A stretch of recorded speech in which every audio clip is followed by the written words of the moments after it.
Great. So Jess is here to help introduce our other program here in New York, the Grace Hopper program. So the Grace Hopper program, primarily we're focused on achieving more gender diversity in tech by providing a program specifically for women and non-binary folks who want to get into the field. And it offers a deferred tuition model, which is really cool for people who are making this jump to a new career. It offers a little bit of safety jumping into this because you don't pay until you get a job. So it's a really nice way to get people motivated into the field. Cool. And so should we get started with the first product? We should definitely get started with the first product. So our first team is Forget Me Not, which is a project and task manager with a beautiful UI, as you guys will see. You can enter projects, assignees, calendar invites, to-dos, it goes on. And it will sync between your computer and your phone, so anything you type in on either one will be synced with the other device. It's really cool. Hello, everyone. My name is Katie. These are my teammates, Stella, Jordan, and Kristin, and we would like to present Forget Me Not.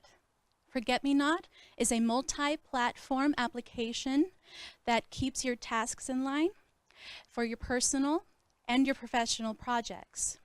Within these projects, you can create and attach notes, events, and the rest of your projects.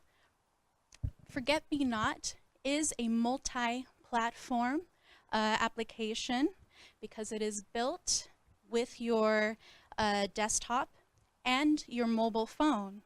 Our desktop application was created with React and Electron, and we use HTML5 canvas to create our animated background.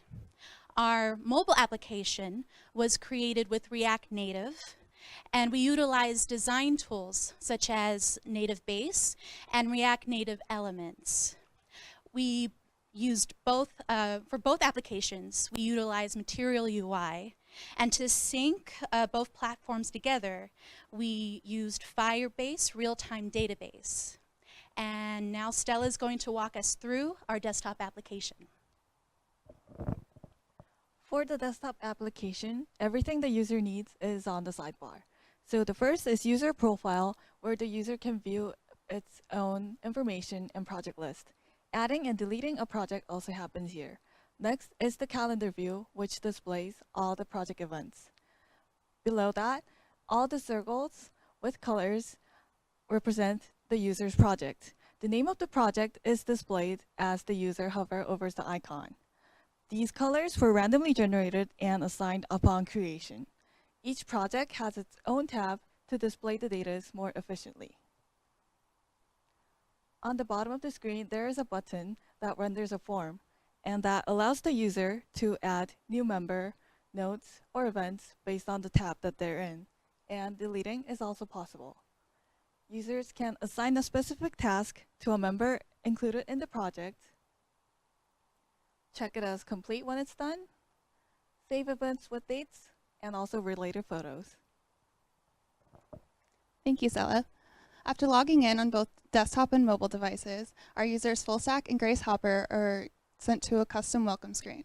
Now, on the right, Grace will create a new project called Demo Day Live and invite Fullstack to it. After the project is created, Grace will be taken to the project info screen, and the project will show up on the left menu of the desktop. Now, Fullstack will create a note that will instantly appear on Grace's mobile device. Another feature is to-dos. Grace will now create a to-do within the Demo Day Live project and assign it to Fullstack. After it appears on the desktop, Fullstack can now check it and delete it when completed. Now, Fullstack will create an event called Demo Day Live, and then they'll select the date. After the event is created, Grace will see it on her mobile calendar, as well as all other members of the project. And now you can see it on the desktop calendar. Now Kristin will talk about some of the problems that we faced.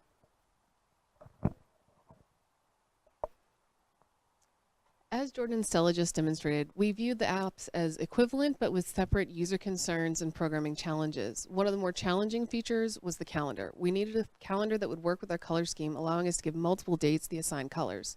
This is easier to achieve on the mobile with React Native calendars. However, on the desktop, we had to use CSS and JavaScript to tailor a calendar to fit our needs. We also considered the needs of the desktop and mobile users and how that affects the way data should be rendered. On the desktop, we use Material UI tabs to create a collection of project-specific data sets, but we knew this wouldn't work quite as well for the mobile, and we might need a slightly different interface, as the mobile user will generally want less information at any given time on screen. So on the mobile, all project subcategories are rendered at once with dots indicating project associations. Thank you for being a part of our project. You can check both of our apps out on GitHub at ForgetMeNot. That was a solid start to the Grace Hopper projects. It was the interface was almost mesmerizing, and like all the colors, and I was almost like, are they just demoing a real Google product?